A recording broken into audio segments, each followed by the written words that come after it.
Mr. Rito Dude here, about to tell you and show you exactly what good readers do. We're going to preview, infer, visualize, make connections, ask questions, summarize, predict, and respond to what we believe this text is going to be about. First, we're going to preview. We'll read the front cover, take a look at the back cover, take a look at any pictures, and see what kind of guesses we can come up with.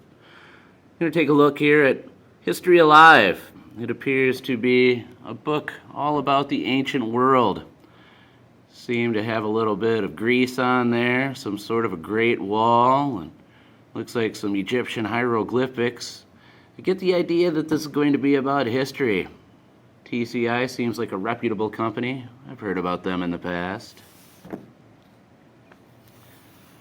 On the back cover, I do see like kids are engaged and having lots of fun. So let's see what happens. Woo!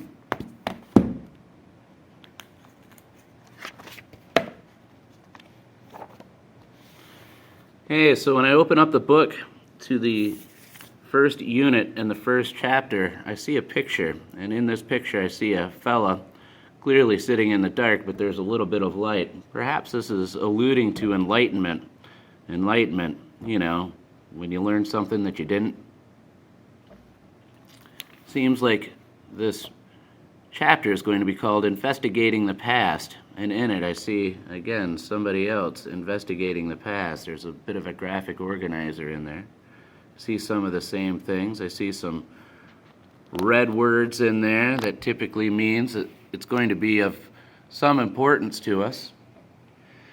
If I was going to predict anything about this, I would take a look at these images and know that from my prior history that this is going to be Lascaux in France. I'm going to guess that this is going to be maybe a starting point for us. These animals there clearly must have been important to them.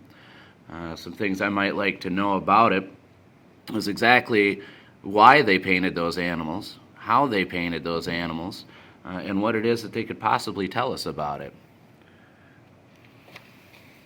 And as we go in here and we examine this top portion of the page, we can notice that it does say that this is a prehistoric painting of bulls, and they were found indeed in that cave in Lascaux, France. I wonder who remembers how those caves were found. I wonder if they'll tell us how those caves were found. Let's see. Welcome to the world of ancient history. Studying history involves investigating what happened in the past and why. Ancient history concerns distant past, from the earliest humans through the first great civilizations. How can we learn about events that happened so long ago? People who study history are a lot like detectives. Like that show CSI or Law and Order. I like those shows. They're always investigating, looking for clues, looking for, evidence. Hey, there it is. I see evidence and clues. Let's keep reading. They ask questions. They study evidence for clues and form hypotheses or an educated guess. We'll call those inferences later on. Our investigation of the ancient past starts near the very beginning of human history. What was life like long ago? One of the most amazing clues about what life was like long ago was discovered by 4 teenagers at Lascaux, France on September 12, 1940. The 4 boys found a cave. All over the walls and ceilings of the cave were paintings of animals. The paintings seemed to be very old. Who had created them, and what did they mean?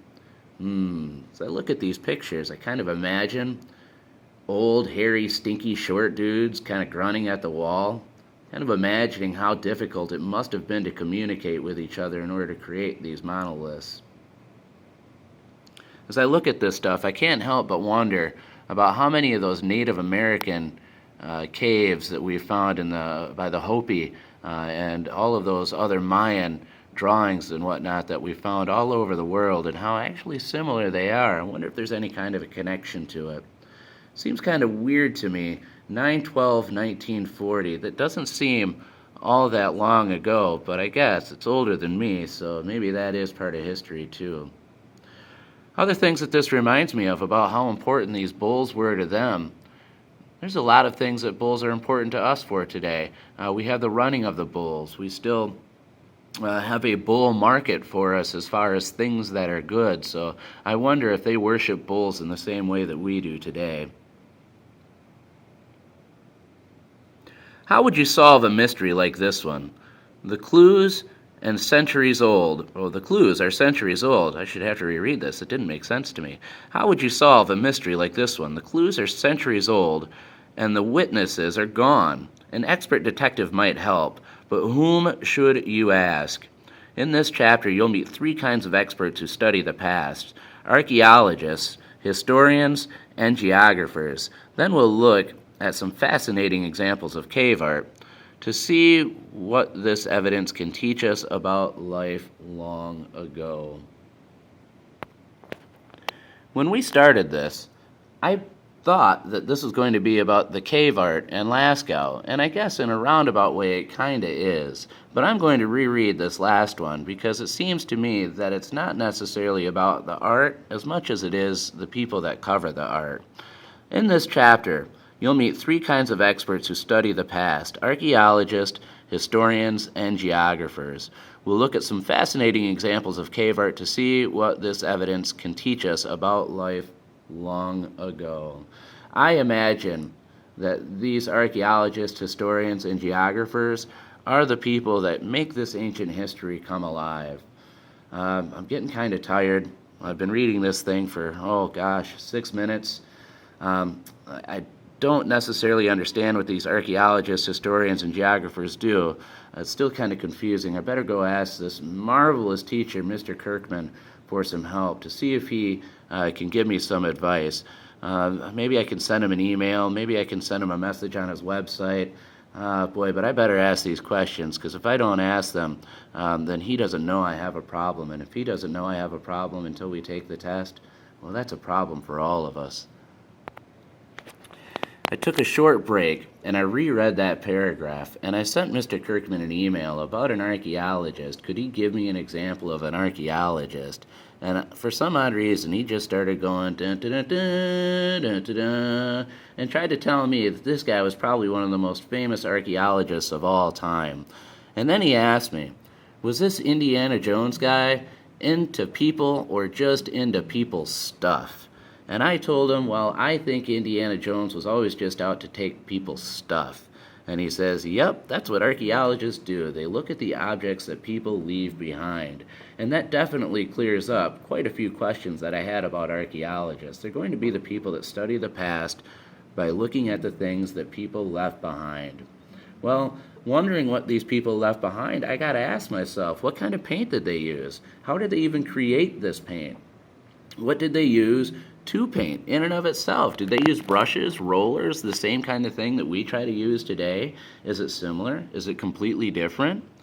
Well, I've been looking at Mr. Kirkman's wall ever since school started, and I'm looking at Australopithecus, Homo erectus, Homo habilis, Homo sapien Neanderthal, and I know that these guys were not very tall. In fact, they looked shorter than Mr. Kirkman. And that's pretty tiny. So I'm wondering how it is that they were able to paint all over the ceilings of these caves in the way that they did. Where's the rest of the village? Sometimes I think that it doesn't look like a very nice place to live. What was the rest of the people? What were they doing while all of this was going on? Should there be any evidence of a community in this place 18,000 years ago to support this hole in the ground that these kids had found?